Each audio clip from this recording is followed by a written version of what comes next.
Right. Noisiest chair in the world, hey? Give it a squeak. Welcome to the Purple Fringe with John and Chris. Join us as we discuss the latest video and stills production gear, talk workflow, and get into the nitty-gritty of affordable production and post techniques. Welcome to the Purple Fringe. Welcome, episode number 2. John, what have we got in store, buddy? In this episode, we're going to discuss data wrangling or data storage, whatever you want to call it, for media production. And we're going to look at how we get content onto our computer, how we store it, different technologies for storing our media, and how we back it up.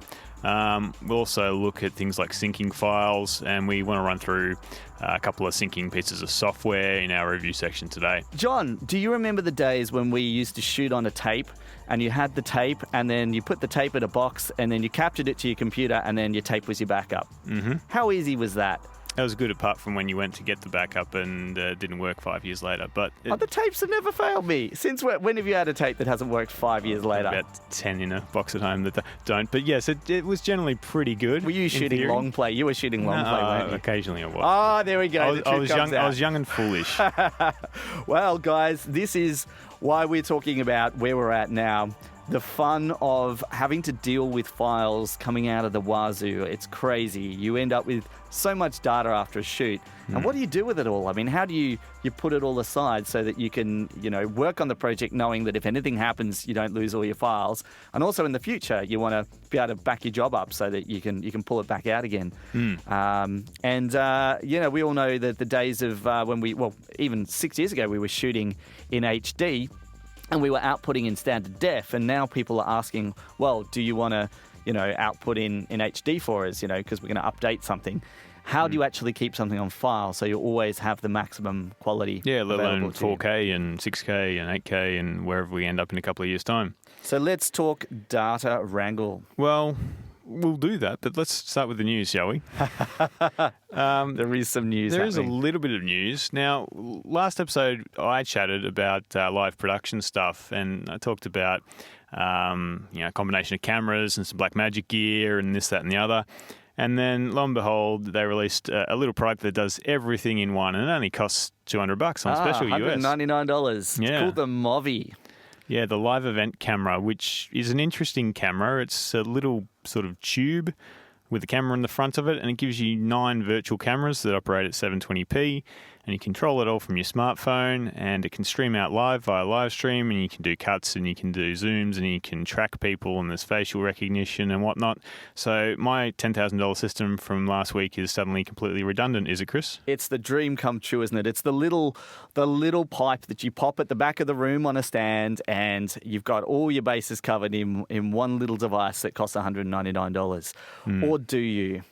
Well, John, we'll find out, I guess. I am yet to see. There is a lot of hype going on about this product, and people saying, pre-order it for $199. It's a no-brainer.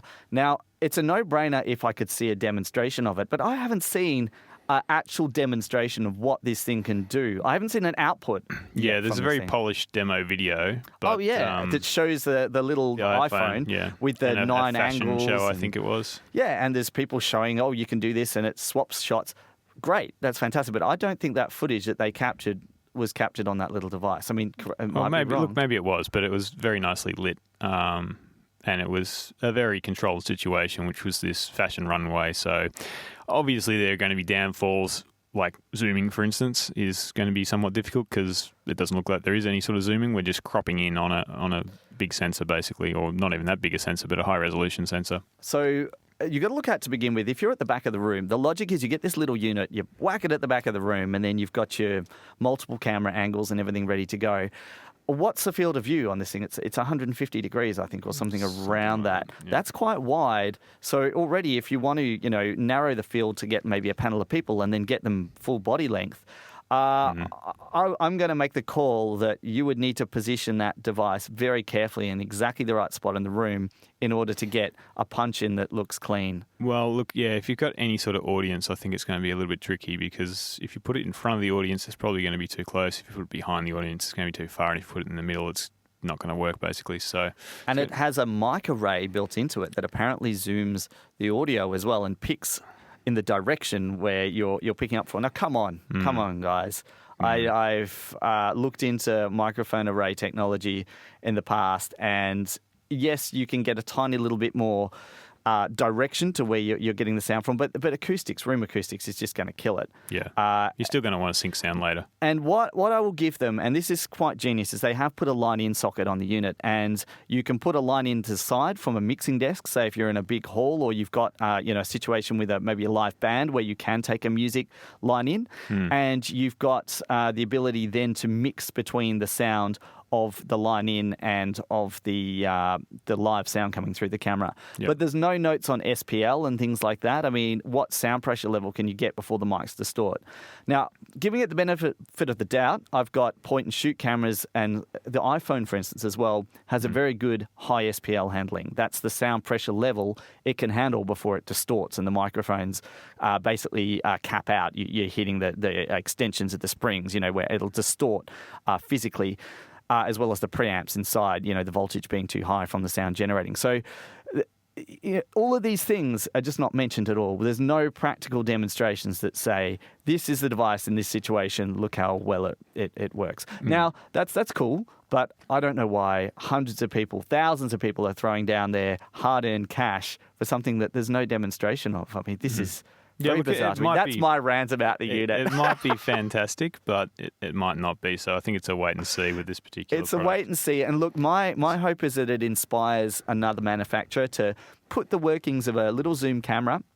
You see these $199, well, not even that, $99 point and shoot cameras that have a full zoom lens, really clear optics. They're resolving 6 megapixels to, probably 15 megapixels range of sharpness on the lens and in the sensor. If you could get that into a little unit and have it so that you can frame it up and then punch in. Yeah, and you don't need 9 angles. Even 3 would be a pretty good setup. You're going to get a lot more flexibility with an actual zoom lens on the front of it. You can't beat having, something with a proper zoom lens. Even one of these little units with 2 cameras in, that'd be ideal. Have 2 of those with zoom cameras and actually physically zoom one in and one out, and then have it so that each shot, when you're about to cut to it, frames up and then allows you to cut to it. That would be the dream. Yeah. That for $1,000 I would pay. Yeah, for just the convenience of having something that was quick and easy to stream with. But I think this little unit is a great idea, but the fact there's no hard demonstrations showing it in action in a raw mode makes me very nervous. Yeah. GoPro, not looking so great. So GoPro, very popular camera company. I have my own thoughts about GoPros, but I won't go into that right now. Job cuts, unfortunately, because there's been a big drop in action camera sales. So unfortunate for the people that work at GoPro. But I think the reality is it's a market that is there to be taken. Cheap copies from Asia are coming out and they're just eating GoPro's lunch. I've seen a lot of people running around with knockoffs that look basically identical in terms of the form factor. The images are not too far off. The accessories work because they're the same size and they cost a fifth of the price. So it's a difficult market to be in.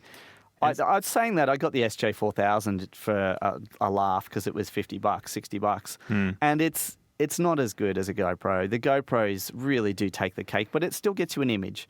Yeah, I'll give you that. It still gets you an image. And look, in Australia with our horrible dollar, the GoPros are $600 for the black version. It's too much for what you're actually getting, and at the end of the day, GoPros are not really all that reliable, at least in my experience. Well, I've watched the price of GoPro creep up, and the problem is then they offer a premium product, so that you look at the GoPro Silver and the GoPro White, and you think, I don't really want that. I want the GoPro Black, or otherwise I'm making a compromise. Where the other brands are coming up with their premium cameras, taunting the same stuff on paper anyway as a GoPro Black, and then you just go, well, maybe I should get a premium of a cheap product. When in actual fact, you are better off getting a GoPro Silver or a GoPro White even. They're quite good cameras still, but I don't think there's been enough sales emphasis on those lower range GoPro cameras. It's like get the Black Plus or go home kind of thing, which has been a bit strange attitude-wise for me. And look, any industry, it's been proven time and time again, if you just focus on hardware and you don't have the software differentiator, then people sort of come in and eat your lunch. It's happened so many times in the past and looks like it might be happening again. But, fingers crossed. The other thing is once people have a GoPro, they've got a GoPro. They last quite a while unless you're doing dumb stuff. And you only use it a few times a year if you're a sports, say a skier or someone like that. Yep. I mean, ours, it's a little bit different because we do place them around and use them in productions and do all sorts of cool stuff. I had one sitting under I was doing some video for a company that make water meters, and we had a water meter actually dripping into this, showing a flow meter dripping into a bucket, and I had one underneath looking back up so you could see the flow. Cool stuff like that. So we probably put them to use in a lot of different ways where we could justify buying, the latest model, where a lot of people can't. If you're not in production, if you've got it for fun, and a lot of people have a GoPro, 3, and they've just stuck with it. Yeah, I've got a GoPro 2 at home and I still use that occasionally. The next piece of news is this is more a bit of rumour mongering than it is news, but invitations have apparently gone out for a Canon event, which normally means a big announcement. So we talked about Nikon and the new D5 last episode. The rumours suggest that this will be Canon's competitor, which would, well, if the naming convention sticks, it'll be the 1DX2. So that'll be interesting to see. We don't know any details yet. There are rumoured specs. I think it's been about 22 megapixels and a new autofocus system and potentially using CFast cards and all this sort of stuff, but nothing in concrete. But hopefully by next episode, we'll have a few more details about Canon's new flagship SLR. The killer for me is going to be if it does shoot video. The rumours are 4K at this point. 4K is fine, but is it an actual pixel... Real 4K. A real 4K where it's taking each of the lines and combining it with some kind of clever on the back of the sensor technology or super fast processing, or is it actually just line skipping? Because that line skipping is really what's holding back the 4K off the Canons. Otherwise, the quality you could get out of a true non-line skip down-sampled image would be amazing. Yeah. The last piece of news for this episode is Fuji's released, or at least announced, their new X Pro 2 camera. So this is their sort of flagship interchangeable lens camera with an APS-C size sensor. I think it's about 24 megapixels on this new camera. And I had the pleasure of looking at a very funny slide from Fuji themselves, which was comparing the weight of this camera with a typical SLR. And basically it was, you could have this camera and 2 cans of beer for the same weight as a typical SLR, which I thought was a fantastic way of advertising the product. It's not a product that I'm going to buy, but it's a product I would look at and be very impressed by. And hey, if someone gave me one, I'd be very happy. It's the old school style camera that's becoming very, very popular. Olympus make many of these sorts of cameras. Fuji's been very popular in this market. Canon and Nikon have tried to get in there, but I don't think they've been as successful as people may have expected. But it's a very nice looking camera, I think. I've always had a soft spot for Fuji. They've got a really nice colour about them. It's something about just the depth of the colour and just the vividness of what they get out of the box is really nice. You can really push and pull the images around. What's the lens mount? It's its own micro four thirds, is it? Yeah, no, it's APS-C. It's X Pro or something like that. Forgive me, I'm not sure. It's got something. It's got an X in there somewhere. So it's its own lens system as well. Yeah. Yeah. But Fuji they make some of the best broadcast lenses in the game. They still do, and they're still up there. So, never doubt Fuji on what they can pull out of their intellectual property pocket is a lot. So better than Kodak. Yeah. What have they done in the last few years? Not much. Sorry. Yeah.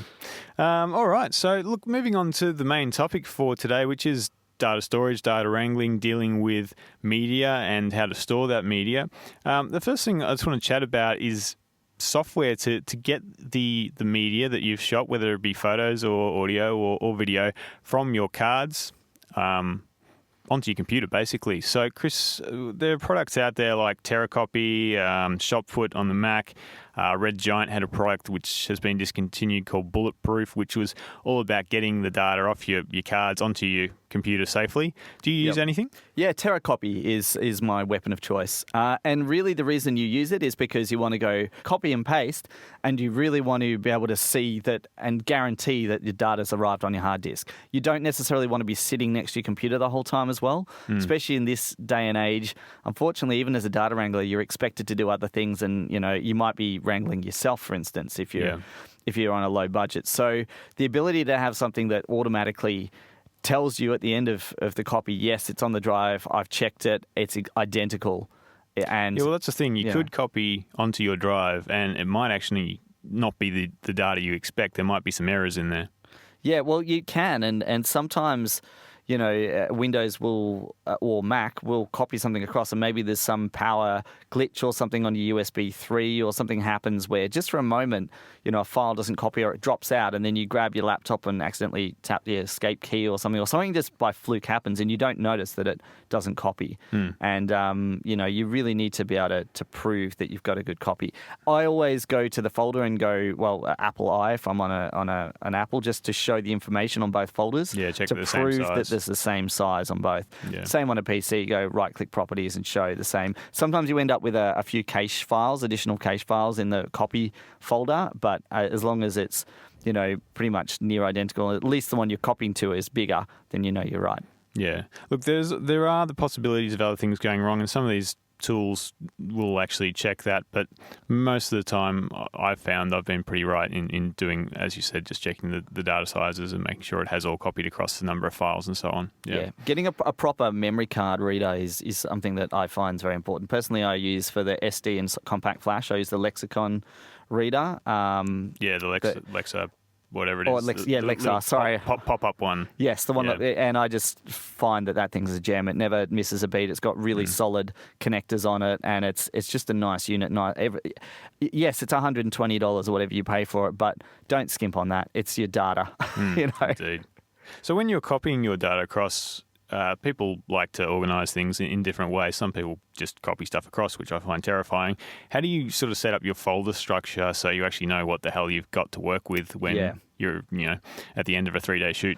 Well, usually it depends if I'm editing it or if it's going out to someone else. But even when I'm cutting it, I generally will put a folder with the project name and the date, and then usually with the card, I write the date backwards, so 2016 underscore and then the month 01 and then the day, just so that it lists. When you list in order, you can list it in order alphabetically. And then the name of the shoot, and then underscore if it's card 1, 2, 3, 4. And usually before I even start, I copy and paste multiples and just name them 1, 2, 3, 4, 5, just so that I've got them ready to go. And then as the cards come through, I go into there and then I just paste the contents of a card.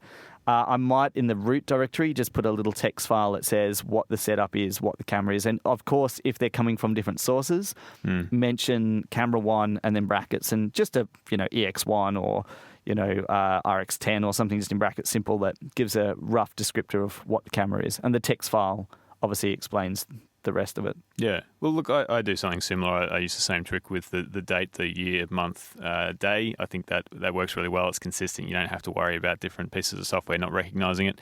With metadata, like metadata is something that's been around since the days of DOS, but I think it's become a bigger thing with video cameras more recently.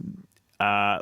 My experience is it tends to be a lot of work. Metadata is fantastic, but it tends to be a lot of work to get it all in there on the set. Do you bother with some of these new cameras that enable you to enter metadata per shot?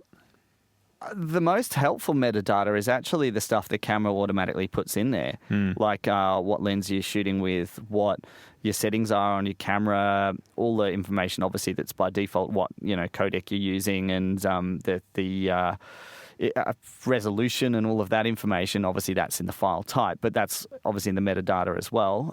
That's the and the time of day and all of that. Yep. The main thing I check is that the time of day and the date on the camera is set correctly before you start, and that you click sync on all of them so that you've got sync points, because you can always sync with time and day even if you don't have time code, which is the other thing. I find time code is extremely helpful, doing linked time codes where you reset cameras and make sure they're running in the same time code. So that's really the extent of it. I mean, I do go in and at the start of my shoot, well, if it's my camera, I've got it programmed to give me CTX for my company's name, the prefix, instead of DSC or whatever you get. Yep. So I do get a custom prefix on the names of the files. But beyond that, yes, you can go in, for instance, on the Blackmagic cameras and start naming all the scenes and the shots, but you really need a dedicated person there with an iPad interfacing with it. I don't know if they allow you to do that now. I think they do. Some of the cameras do. Yeah, the Alexas, I think you allow. need a dedicated person, because when you're in the heat of battle, so to speak, it's just you think it's a brilliant idea, and it is, but you run out of time. You just want to get to the point and get the shot done, I think. And it's another thing to sync and connect up. I mean, ideally, you would have a first AD who's there making the calls and keeping an eye on everything, or even a camera assistant who's keeping an eye on the shots and the takes and taking notes and things like that as you go. But that's another person to pay, and it doesn't take that long to scrub through your footage and know with the director, they'll know which takes you've got and which ones. And the other thing with video, it's a little bit different with stills. I apply a lot of metadata, and I encourage my students to apply metadata. I think it's really important, especially for stills. But stills is more standardized than video seems to be, and it seems to stick a lot better than video does. Because you've got your RAW and your JPEG metadata information, your EXIF information. Yeah, and then adding I always get these initials run the wrong way, the ITPC or the IPTC, whichever it is, all that sort of data later really helps, especially when you come back 3 months later and you want to find certain pictures. It's really useful to have that metadata, but I think it's a lot easier to add that data with stills than it is for video. Yeah, and look, if you have stock where you're building up a stock library, but you're keeping your raw rushes and you're just picking the master versions, I do actually name everything like file name, the description, what it is, and then I just search using file name to find footage for my stock library. But that's generally B-rolled, like I'm picking a shot and saving it, as another format, or I might take the raw rush and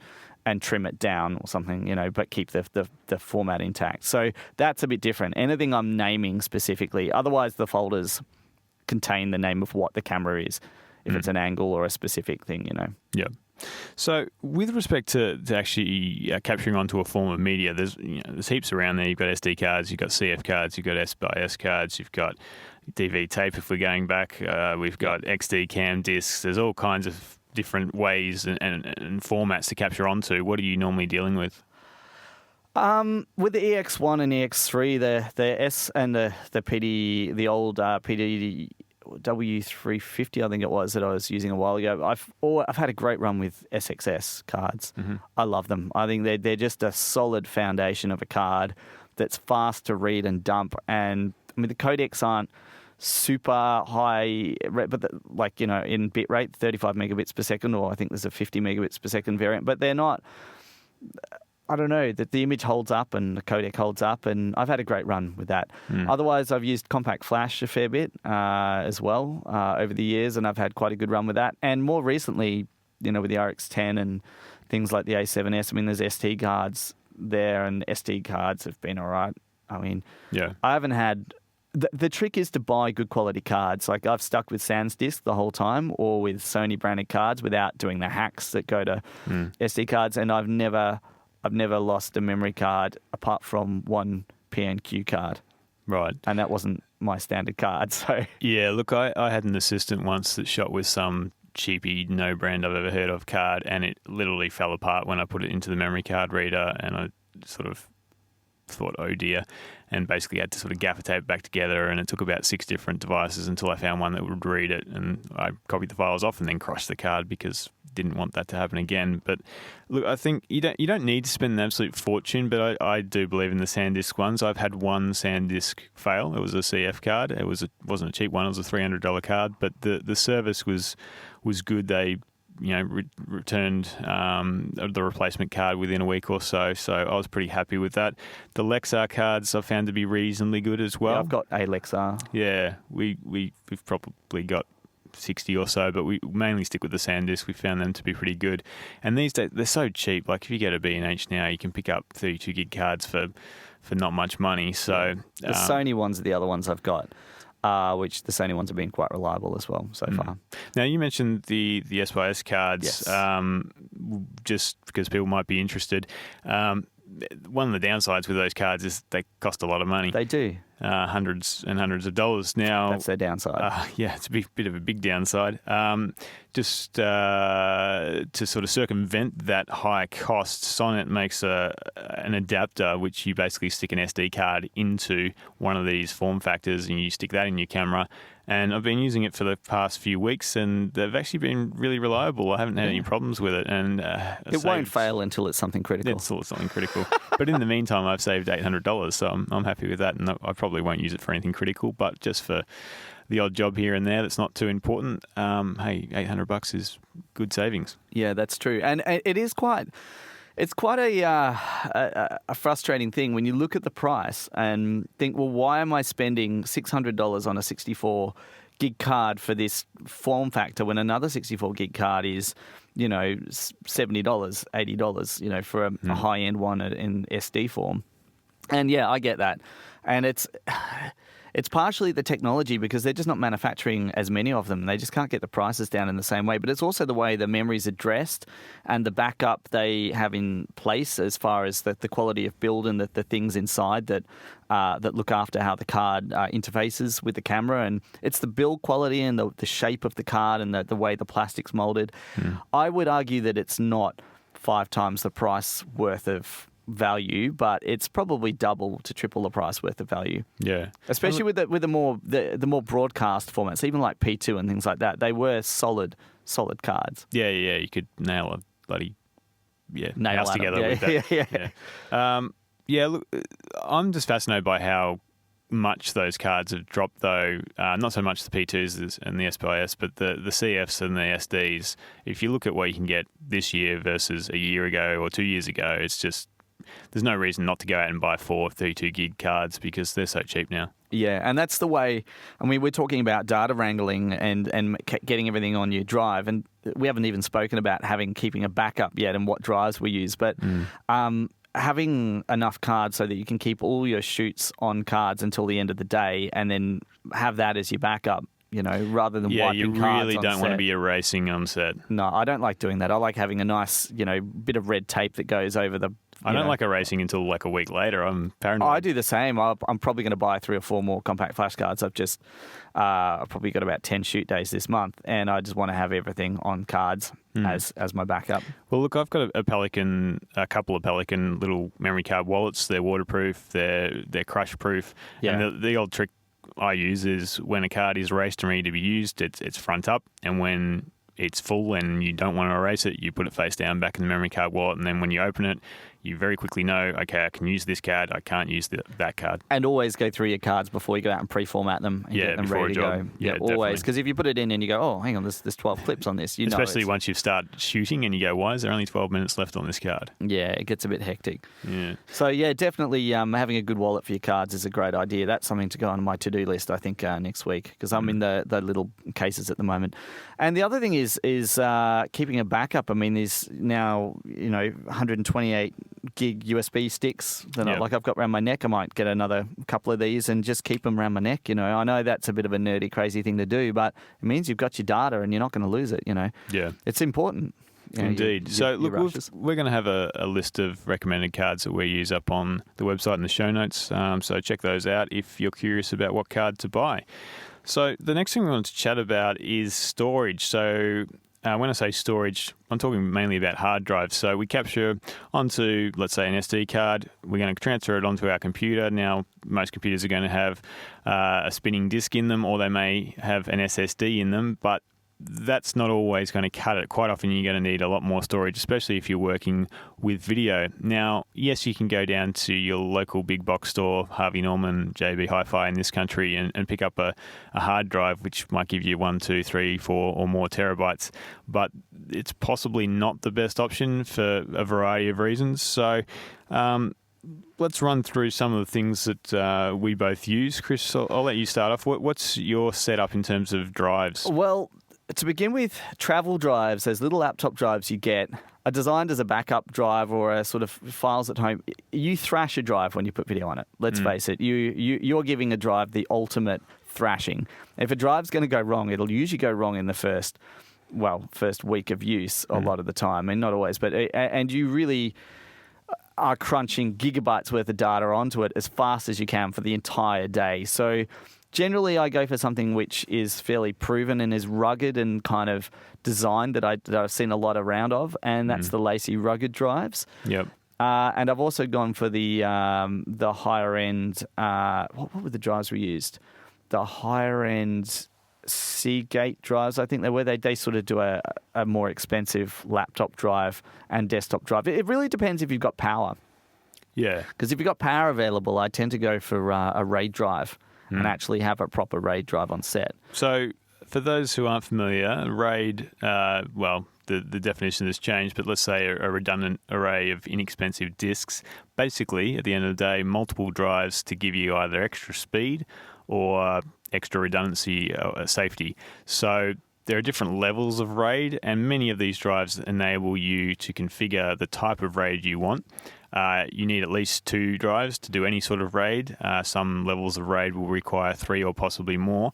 So you have things like RAID 0, which is basically putting 2 drives together, or 3 or 4 or 10, to get better speed. So when you're writing files, it's writing to multiple drives at once, and they're all working together to give you more speed. That's great, except until one of them fails. So if one drive fails in a RAID 0, your whole thing fails. And the more drives you have in there, the more likely something is to fail. So it's great for speed, but you better have a backup. The opposite, so to speak, of that is RAID 1, and that is where you are basically writing the same data to multiple drives, and that way, if one of them dies, you've got a backup. it's a mirror. So Yeah, and again, you can do it with 2 or 3 or 4, depending on how paranoid you are, drives. Then you've got RAID 3 and 4, but I don't know anyone that uses those. More commonly, as you sort of get to the higher end, you've got RAID 5 and RAID 6, and this is sort of somewhere in between RAID 1 and 0, where you get some speed increase, mainly on reads, and you also get the redundancy. So if one drive fails, you can still keep working, replace the drive, and it rebuilds itself, and you can be on your way.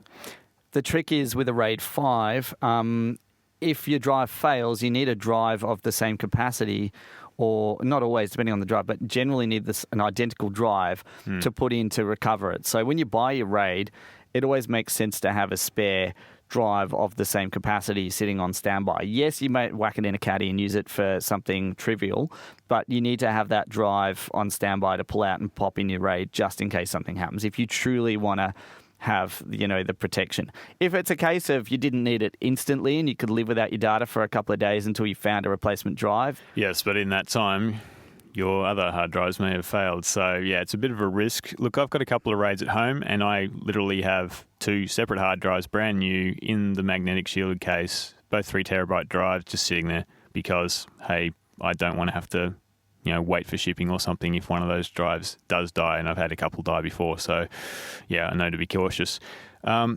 The only other RAID worth maybe talking about is RAID 6. The cool thing with RAID 6 is 2 drives can fail and you can still keep running. So it just gives you that extra level of redundancy. But how many drives do you need in the first place? Is it 4 or is it 6? RAID 5, you're going to need 3, I think. Yeah, 3. And then RAID 6, you're stepping up because you're adding that extra drive. You can also do things like RAID 10, which I've done before, which is basically getting redundancy and speed. And you can do RAID 50 and 60, but that's starting to get into very serious sort of setups. Yeah. So I generally use RAID 5, to be honest, because with RAID 1, I'm losing too much data. Just to give some sort of concrete examples of some different setups, one of the drives I've had a lot of success with is the Pegasus, the R6. Yep. It's a Thunderbolt-based drive. You get 6 disks in it, and you can set it up as a RAID 5 or whatever you want to do.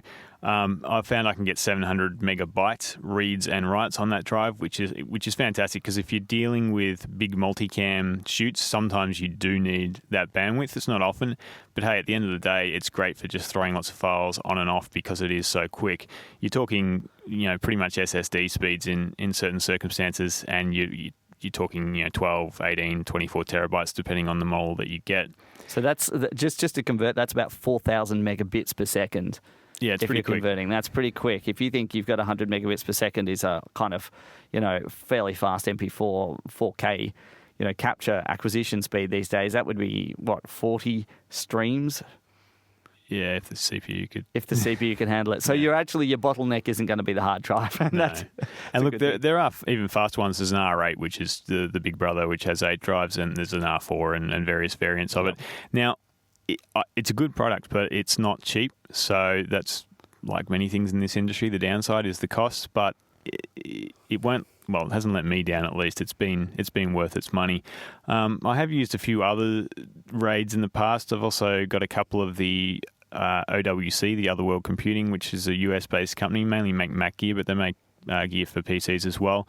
I've used some of their Mercury Rack Pros, which are 4-bay rack mount RAID interfaces. They don't have Thunderbolt on them, but they do have USB 3, FireWire 800, and eSATA.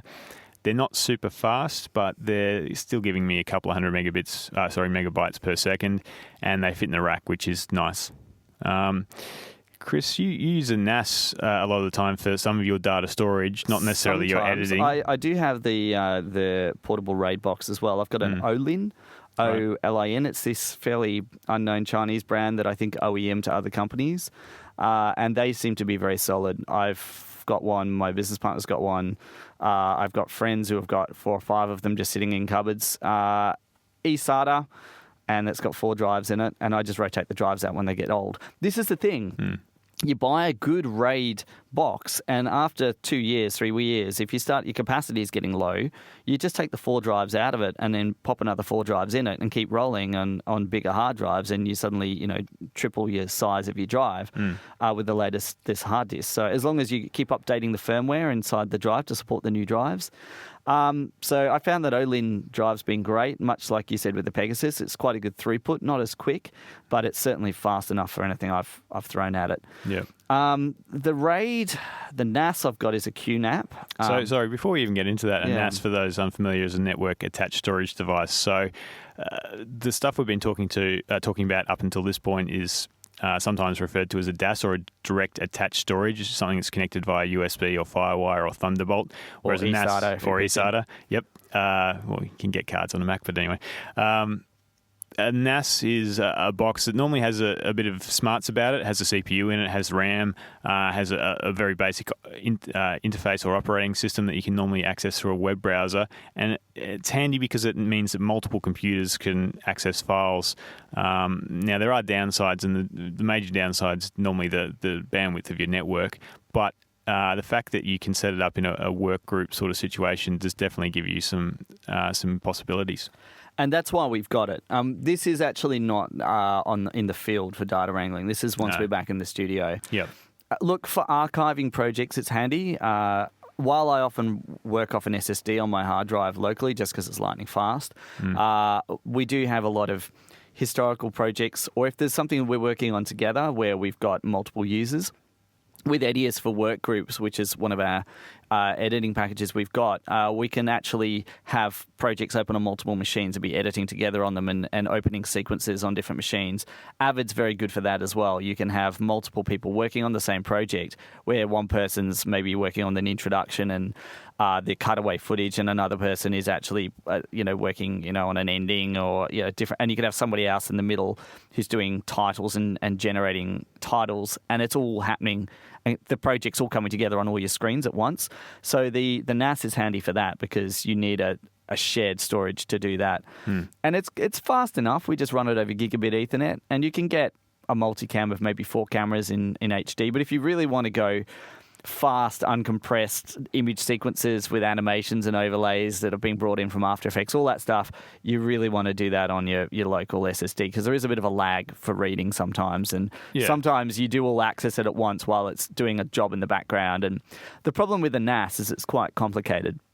It runs its own Linux operating system, or in the case of the QNAP, in the background, which does some tidy up work and some management as you're going. And sometimes, especially if there's a lot of little files that are being accessed very quickly, it gets a little bit choppy. It's not as fast as a direct connected device. No. So it really is handy for when you've got multiple people working together as opposed to just you working on the project. Well, I guess at the high end, you look at a dedicated fibre channel solution. And that's a SAN or something like that. Yeah, SAN. Which I looked into at one point because I thought, just build one myself. How hard can it be?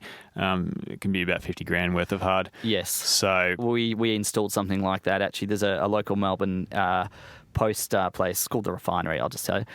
Fantastic. Eugene, who owns the place down there, was like, come on, let's do it. Let's set this up. And there was a bunch of 4 or 5 of us who all went in on a weekend, and we were running fibres through the walls and all through the building and running it under the staircase to this massive server rack. And it was an absolute, once we got it running and the speeds we're getting down those fibre channels, mind-blowing, 10 gigabits. Yeah, but the configuration's just, you need a server for managing all the data. You need a dedicated metadata server. So you need 2 servers just to just to run the thing, let alone all the actual Yes, drives that's you need. right. Yeah. And then you're talking enterprise, HP gear and things like that. And you can do it for $35,000-$40,000, but that's a lot of money. Yeah. That's Well, the C make a nice looking rack-mounted Thunderbolt device that's about 24 terabytes, it's about $3,000, and it looks like a very solid sort of middle ground between single man operation and maybe a small company doing production. In terms of if you just want something cheap, there's a Netgear box, the RN10200. I actually bought it for my parents and thought, I'll just whack it on their network and they can use it to store files and they'll be happy. I was actually surprised. It's no speed demon by any means. It gave you about 100 megabytes a second, but it was $110 and plus hard drives, of course. But you could store your files, you could set up accounts, you could access stuff through the internet, you could run it as a BitTorrent server, you could run Plex off it, you could do all this really cool stuff. And for $100, I haven't found any other NASs that come close. And to have a backup box that sits away from your computer. Yeah, if you're on a Mac, a Time Machine box or it's just something really to sync handy. to. You just need a box that's sitting at the other side of your house, that's doing your backups every now and again. So if you get a big power surge through your computer and it wipes a whole load of stuff out, it doesn't kill the drives that's attached to it at the same time, which might be a backup. Or if you have a fire or if you have... That's where UPS is a good idea as well. Yeah, I mean, this is all data protection, I guess, talk, which arguably is a whole new topic, but it all comes into it. Really, you can't put a price on your data. It's like using high-quality tapes in the old days to make sure you didn't get dropouts. It's the same with your memory cards and with your hard disks and your setup. Really, you want to use something that's proven and something that's got a good karma about it. And you can feel when your data's getting a bit AWOL or there's some read or write issues. When you hear a clicking noise in your hard drive. Well, that's the worst thing you can possibly hear, apart from a zip disk clicking, but that's a whole nother era. Yeah, indeed. Because then you're totally fucked. Now, we chatted about RAID. The problem with RAID, as you talked about, you don't need, but you very much desire the same capacity hard drives and even the same model of hard drive. That's why I bought a couple and have them spare at home. There are products around that enable you to sort of do RAID without the caveats of RAID, and I'm referring specifically to Drobo.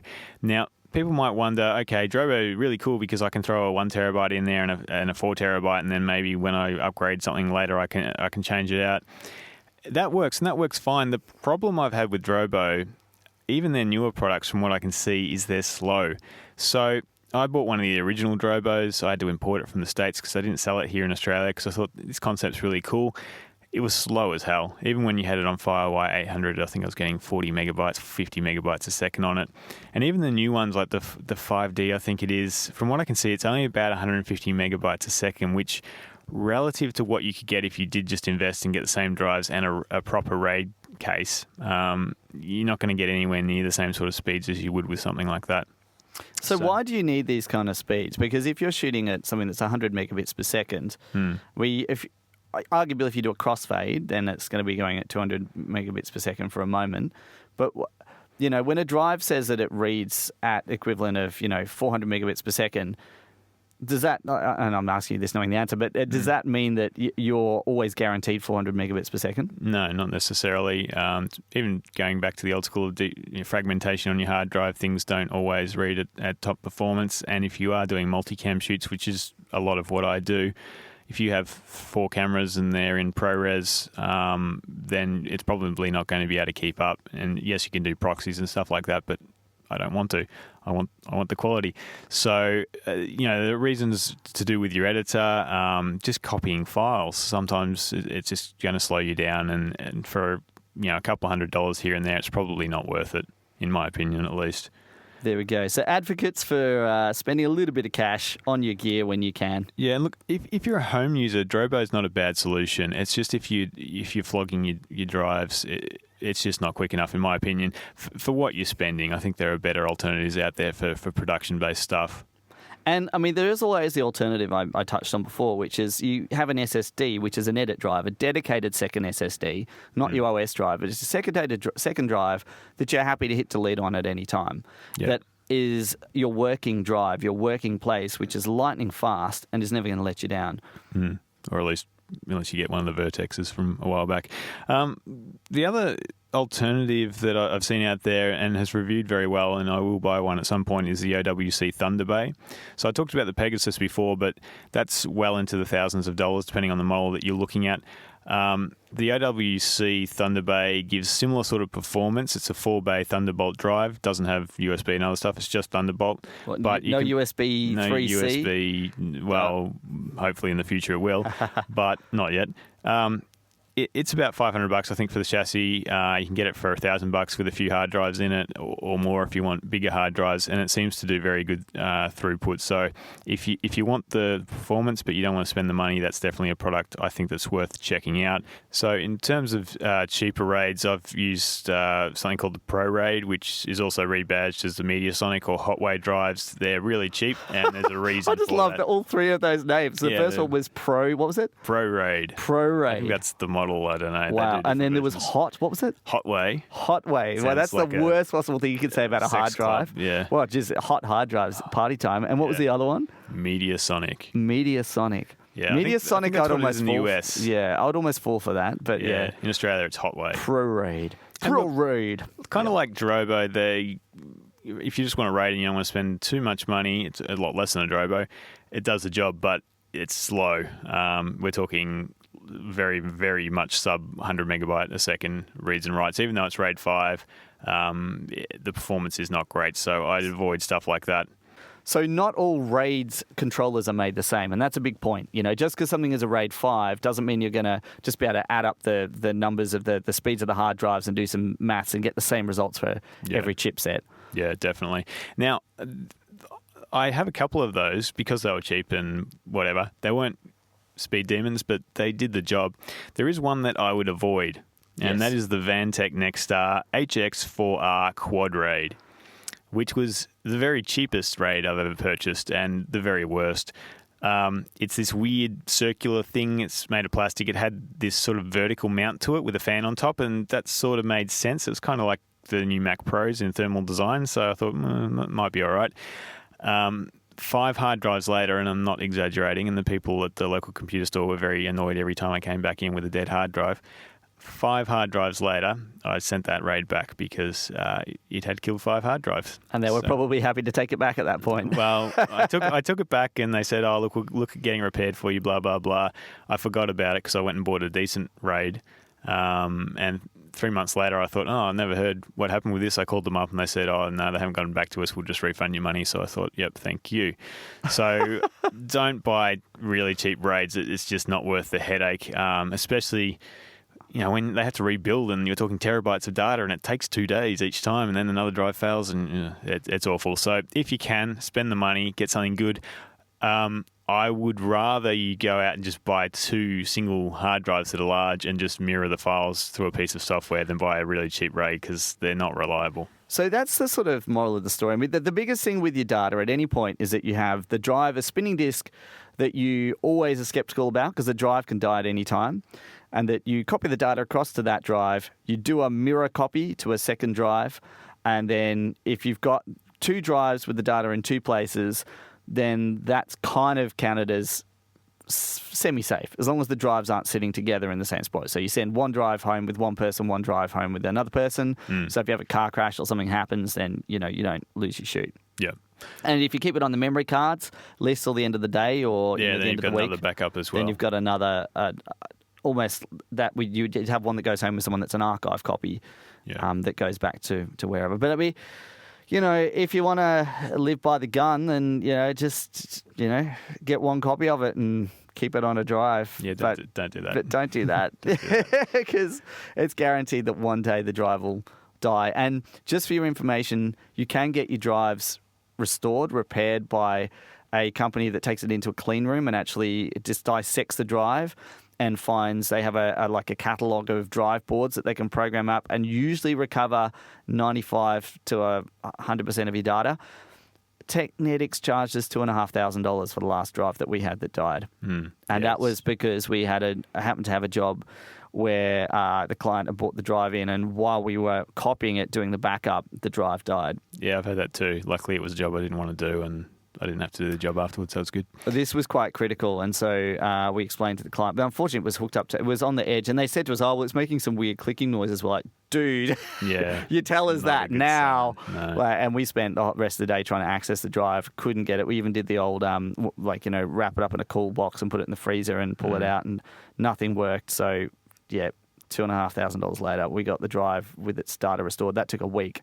Yeah. So, yeah, if your drive has any issues, geez, back it up. But you should never have to worry about a clicking drive. If you're a clicking drive, it's a case of shrugging, being a bit frustrated because you've lost the drive, and get the other drive out, which has your backup. Indeed.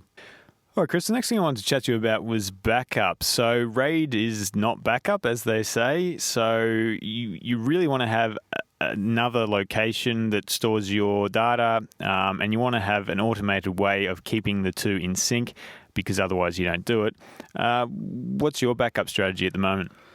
Oh, my backup is a calendar alert that goes ding, ding, ding, ding, ding, ding. And I go, and I move it to the next day. I said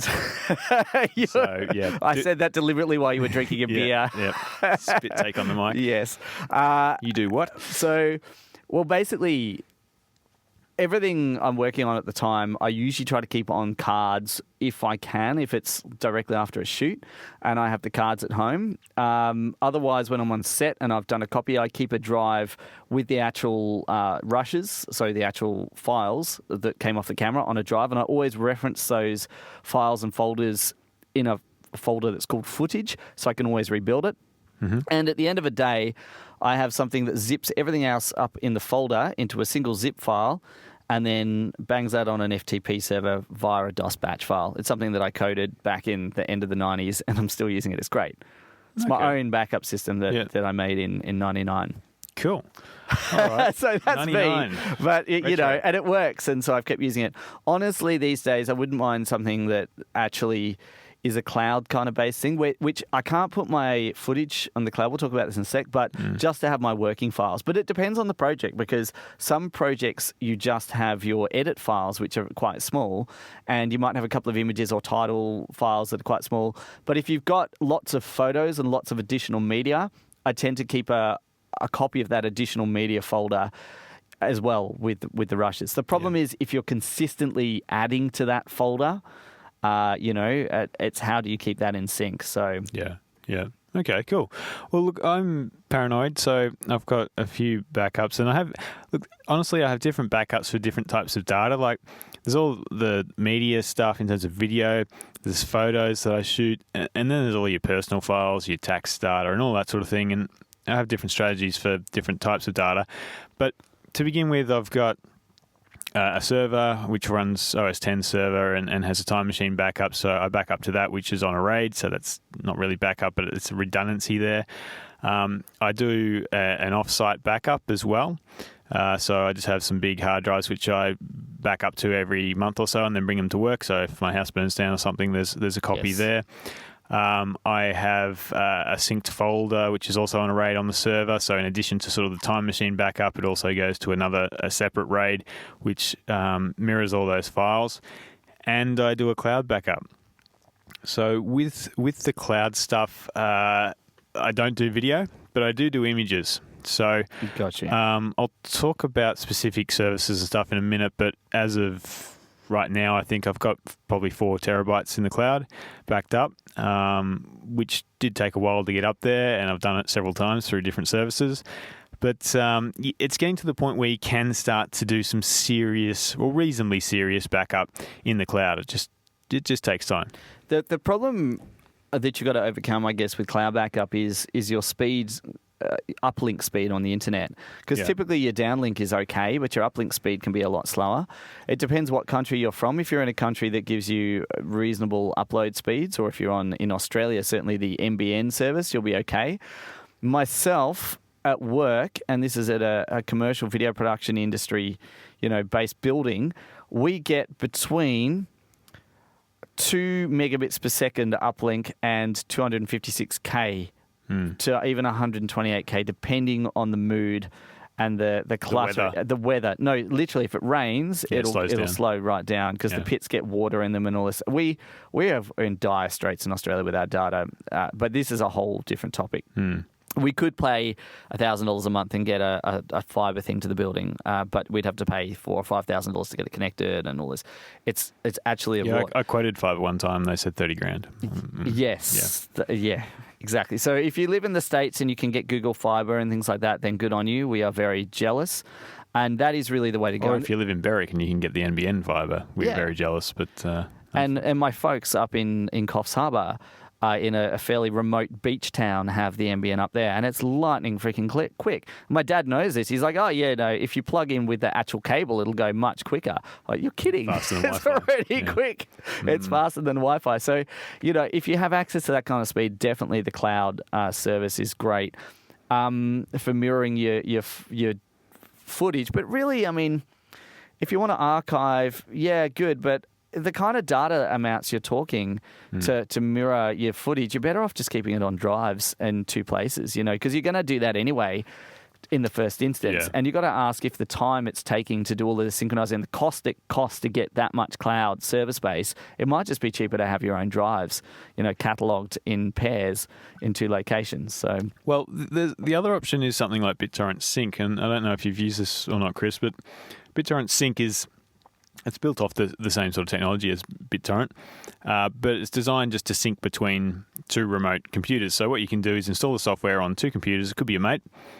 Give him a hard drive and say, look, just leave this plugged in. You can set up the folders and it will just sync in a direct fashion. So unlike something like Dropbox where you have to pay for a reasonable amount of storage and everything has to go up to their servers and then back down somewhere else to sync, this establishes a peer-to-peer connection just like BitTorrent does and synchronizes the folder, and it's all encrypted, so you can basically mirror your files, not for free because you're paying for the hardware and obviously the bandwidth, but you're not paying for a third-party service like Dropbox or iCloud or something like that. So BitTorrent buddies. BitTorrent buddies. Not in the sense, and the word BitTorrent doesn't mean you're doing something illegal, by the way. It's the technology that's actually operating on. It's like driving a car. It's not illegal until you break the speed limit or run someone down. So, the cloud sort of stuff is interesting. In terms of backup services, I guess I can chat about that a little bit now because I have used a couple of them. I've never touched a backup service, and partially because I'm scared with my NDAs and things that I don't want my footage on third-party service. Fair enough. But anyway. Yeah, okay. Well, look, Dropbox I think is great, but Dropbox charge a fair bit for their service, and I wouldn't really call them a backup service. They're more a cloud storage syncing sort of system. So the main three I've been using as dedicated backup services are Carbonite, CrashPlan, and Backblaze. So I started off with... Such cool names. Yeah, Backblaze, man. Anyway, I've lost my train of thought now. Okay, I started out with Carbonite. Now, what I'm about to talk about may have changed, so forgive me if I talk about something and the technical details are a little bit different because this was a couple of years ago. I currently use Backblaze just for a reference point.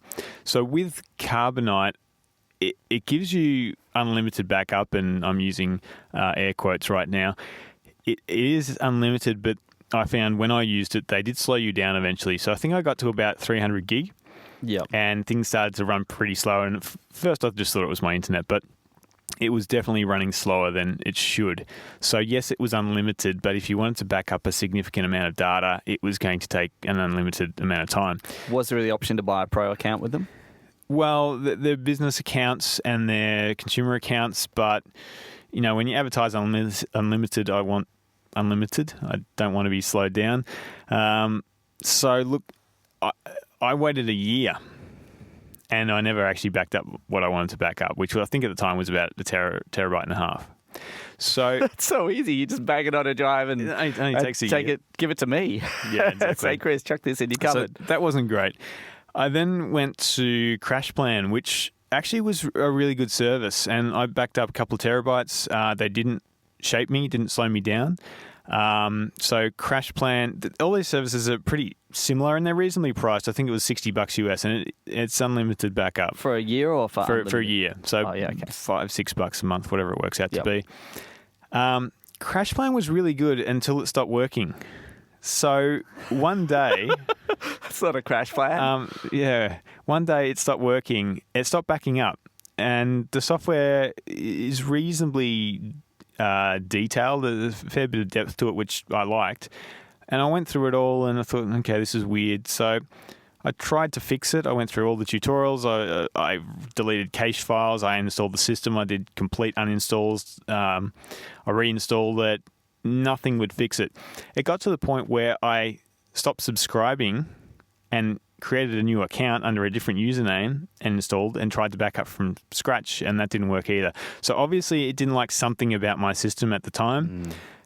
It wasn't a particularly weird system, but it didn't like it. And that's the problem, because you are stepping outside of standard drive access protocols. You know, it's not like it's a hard disk which is connected via a SATA port, which is a direct connection to your motherboard. You are actually going through quite a lot of complicated phases. It's going through multiple nodes through the internet. It's going through your firewall. It's going through maybe on the router.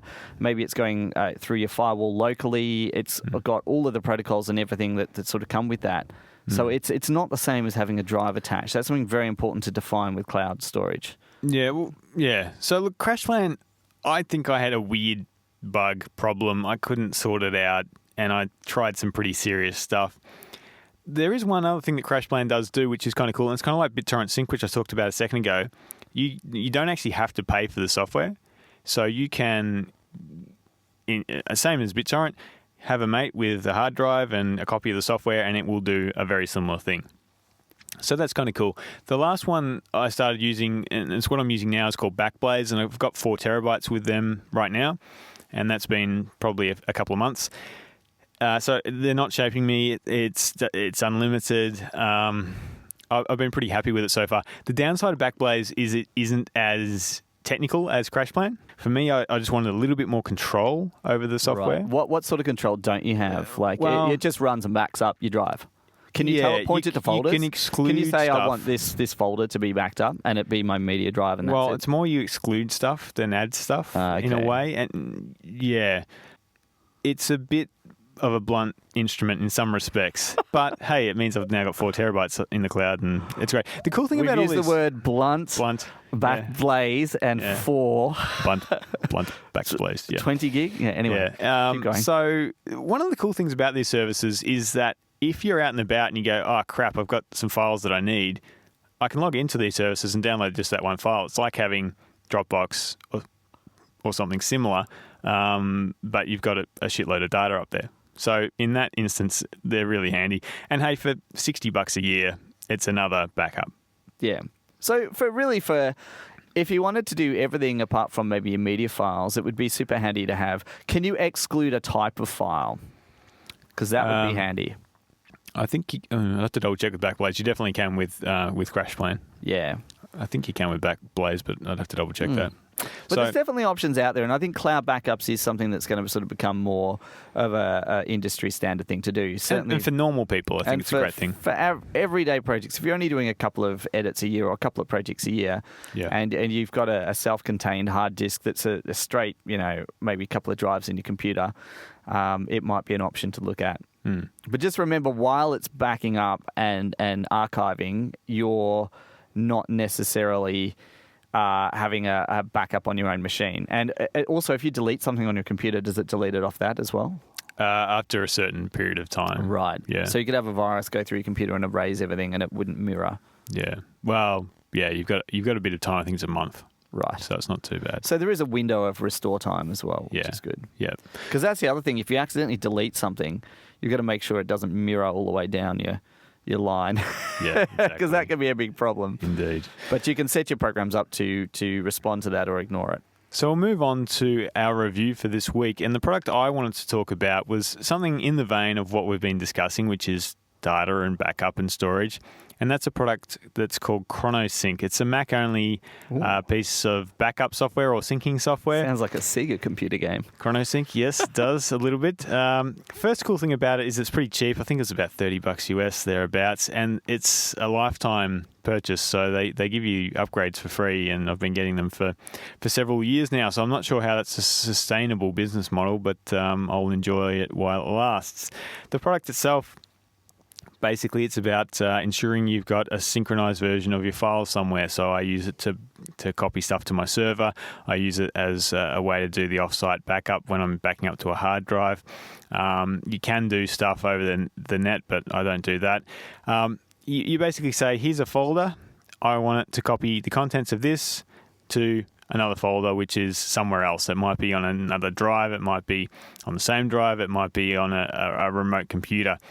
And it does the copying. It checks that everything's copied. You can say if you want to synchronize deletions or if they get archived. You can do all this sort of stuff. And it's just it's a really handy tool to ensure that you've copied everything you need to copy. If I'm dealing with a dodgy drive, I like to use it because it just sort of retries. It can automatically retry to copy things rather than sitting there and waiting for the finder to fail and then trying it all again. It can compare folder sizes, and you can do lots of rules based on file types and file sizes and all this sort of stuff. So for the money, I think it's a really great piece of software. Now, Chris is looking at a similar piece of software called Synkron. And that's for the price of free. Free. And open source, if you want to it's open source. And so it's Mac, it's Windows, it's Linux, and it does portable installs and all this sort of great stuff. So you're reasonably new to this, Chris. What do you think about it so far? Well, I mean, it really is a case of drive A, drive B, maybe drive C. So, and you've got your A drive that has all your stuff on it, whether it be projects. It's a floppy drive, isn't it? The A drive? Yeah, usually. B drive is generally your 5 1/4. Yeah. So you've got your main drive and your 2 backup drives, and this program will actually just take everything that's in there, anything that's changed, because the biggest problem is at the end of a day, you want to just quickly back up what's changed and get home, maybe with a drive in your pocket. Yeah. And I mean, that really is a click the button and it syncs the drives. There is a button that just says sync, and you can blacklist folders. For instance, if there's a personal folder, like I have a folder which has like a documentary I'm working on at the moment, which is a totally different project. It's about 700 gig. I just don't want to sync that. That's its own like project that's separate, but I want everything else on the drive to sync. So yeah, you can just hit sync and it just does its thing. And it's Mac, it's PC, it's Linux, I think, as well. And that seems to work really well. Yeah, cool. And you can blacklist files and things. It doesn't sound like it has the flexibility of your ChronoSync. ChronoSync, yeah. Yeah, it's got a bit to it. I've used it a little bit on a Windows machine at work, and it's been pretty reliable. It's got scheduling and all that sort of thing. It's worth checking out for the price, especially. Definitely. Well, that brings us to our beer review, Chris. What are you drinking? I have in my hand a Yenda Golden. And it's not what you think it is. As do I, Yenda Golden. Yeah, look, it's not really my style of beer. It's easy drinking, I guess you'd call it. The description says it's a light amber beer with a zesty and refreshing edge. I'd argue that. And it's a light malt finish with a crisp, bold... It's a light malt with a crisp, bold finish. I like the quote on the back. If it's got feathers, the flavours will rock with our golden. Yeah, I would drink this with chicken. That's true. Yes, with chicken. I would definitely... Or turkey, or anything that's foul. Ah, nice one. No, not really. Sorry, I apologise. Look, to me, this doesn't have enough kick. I mean, it's a nice beer. It is light and it is sweet and it is, something that would go with poultry. But if you're not vegetarian, but yeah, it's a golden ale. Golden ales go. It's quite drink. Enjoyable. Personally, I like something that has a bit more of a sort of a hop punch, and honestly, it says it's got 3 out of 5 hops. John, I got a question. Last thing today that I'm going to pick a bone on, other than my chicken, and that is that these graphs they have on beers these days that says, what's your hop intensity? What's your malt intensity? It's like playing Mario Kart. I mean, what's the deal? They've got that on cheese slices I found at the supermarket the other night. Yeah. The vintage 1 through 5 of how sharp your cheese is. It's International Cheese Day, I think, today. Is it? Yeah. Well, there we go. Should be having cheese with our beer. Definitely. Sorry, I cut you off. Yeah, I don't know. I'm just not into these graphs on a beer. Give us a description. You know, you don't get a bottle of wine and it have like a rating down the side with 5 categories with it on a graph, where it, Yes, amount of berries, amount of dirt, amount of maybe that's flavors. the thing. Maybe it could be a culture jam. Like your we dirt? could go and we could drink a whole load of wine and put these stickers on it with its ratings and just see what happens. I do like the idea of going and drinking a lot of wine, but I think that wraps it up, Chris. Anything else you'd like to add? Not really, apart from keep it safe when you're shooting out there. Do your backups and Back up. and buy a couple of extra memory cards because they're cheap in the big picture. All right, till next time, guys. Absolutely.